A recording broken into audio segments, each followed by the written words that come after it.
Well, hello, this is Phil Yoakum with Discipline That Reaches and Teaches, and I'm honored again to speak to some of my most favorite people in the whole world, classroom teachers. I really appreciate what you do each and every day for the sake of these children that are in your classroom. And I want to be a help, and if I am, I would really appreciate indicating that you like what you're hearing and consider subscribing and sharing with other people. I would like to think that my experience and the things that I can relate to teachers will help them to improve on their skills. So I want to talk today about something that's kind of unusual. It's called your reputation. What is your reputation? And it is important to have a good reputation in a classroom. Of course, if you're a brand new teacher or just moved to school district, you might not have much of a reputation. But the year's going now, and we're a good ways into it. And so you have one. You have a reputation. What is your reputation? What do the kids think about you?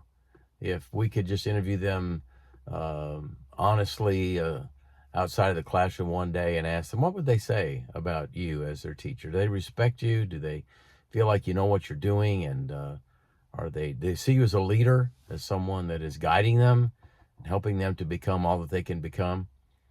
So I think in that regard, I want to relate a story that actually happened some years ago when I had taken over a school that was going through some difficult times. The superintendent wanted me to get in there and kind of see if I could improve on the culture. It wasn't what she wanted. She was a brand new superintendent in the district as well, and she knew me and some of my background, and had recruited me to come to that school, and I was honored to do that.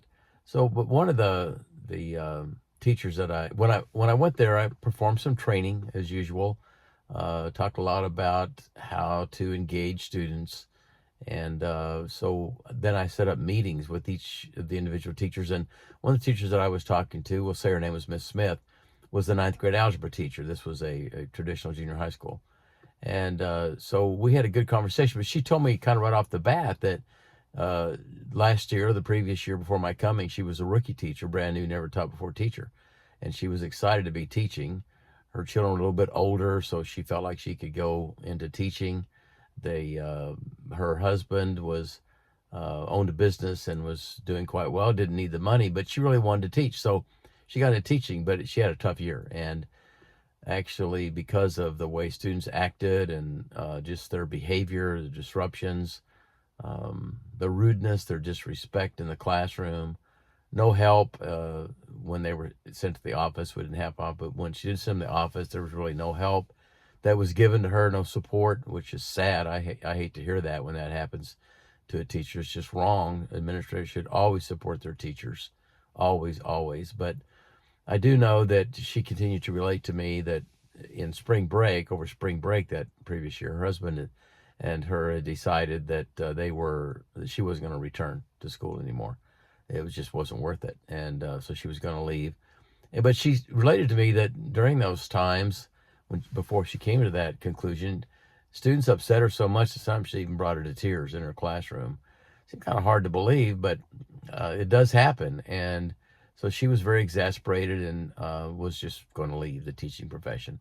I have too many teachers that leave the profession because of student behavior. So it's one thing I'd like to stop. But as I visited with her more, I talked about that aspect of it. So she was coming back. She told me the reason why she decided to come back is she heard about me and that I was coming and that there were going to be changes made, and she was hopeful that it might just be a better year.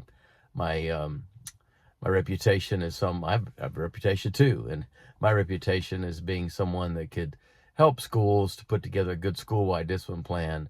That she'd heard about it and decided she'd give it a try one more year. And I was honored by that. So I wanted to help her, and I said, well, you have a reputation too. And you know what yours is? And she said, no, I guess I really don't. I said, your reputation is that you are a quitter. You told them you're going to quit, and so they're expecting that. And so you need to change that reputation, don't you? And she agreed she did. And she said she'll work on that just as soon as school gets going. I said, don't wait that long. She said, well, what do you mean? I said, well, you've been through training. You've got your schedule. Your kids are coming in a couple of days. You got a list of them, right? She said, yeah. And I said, well, start calling them.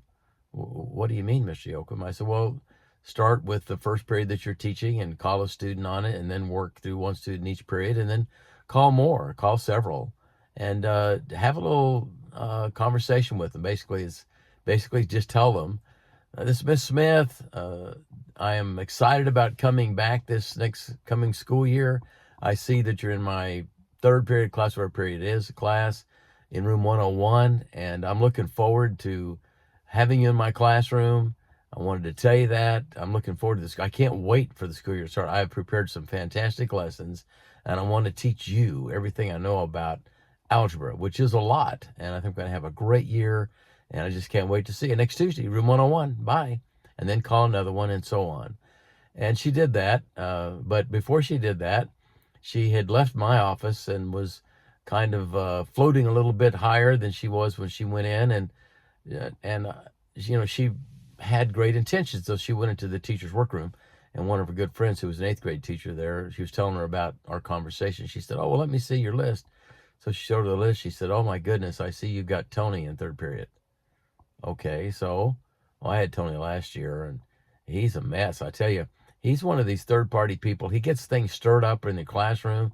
You don't even realize it's coming from him, but he gets things going and gets a lot of disruption happening in your classroom. And so actually you'll be glad when he's absent, when he's doesn't come to school. So she left that workroom feeling a little more deflated, but did what I asked her to, started calling students. And I told her, I said, there's a grapevine. So they're all going to start talking about it and saying, hey, I heard from Miss Smith. She's coming back next year. What? I thought she was leaving. Well, I know she said she was, but she said she's coming back, and she's excited about it, very happy. And I liked her phone call, whatever, something along those lines. The grapevine will get out.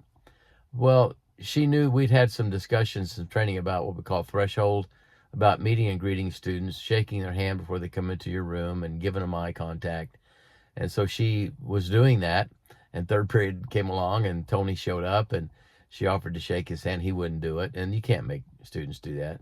He took his seat, and somewhere in the 4th week of school, he was absent, and she noticed class seemed to go better that day, and just as predicted by her friend.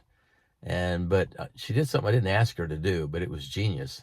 She picked up the phone and called his house, and his mom answered, and she told him that she introduced herself, said she was his algebra teacher, and is he okay? Yeah, he's fine. He just had a little stomach ache. Come to school tomorrow? Yeah, I think he will. Can I talk to Tony? You want to talk to Tony? Yes, may I talk to him, please?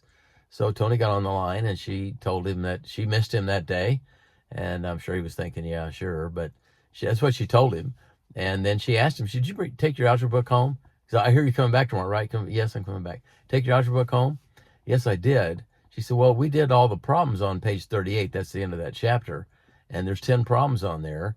And if you'll do even either the even numbered or the odd numbered, everybody's supposed to do all 10. If you'll just do half of them, then I'll give you credit for the whole page. And if you run into any trouble, come and see me. I'll help you out. Well, lo and behold, the next morning, Tony showed up early and asked for some help with the problems. I don't think any teacher probably ever asked Tony to come in to get something special. But they started a relationship together, and before long, you better not mess with Miss Smith, because Tony would take you out of this world. They were tight, and it changed her reputation because she felt supported. We now had a nice school-wide discipline plan that was working, and many of the problems she had before with students were eliminated because we had a good plan and because she had been trained and knew how to implement the plan. All I'm saying is that you have a reputation, and if it's not as good as you want, you can change it. And so remember that. You have a reputation to uphold. So this is Farrell Yoakum with Discipline Reaches and Teaches. I've enjoyed the time, a little longer than usual, but I hope it's been useful. And until next time, we'll see ya.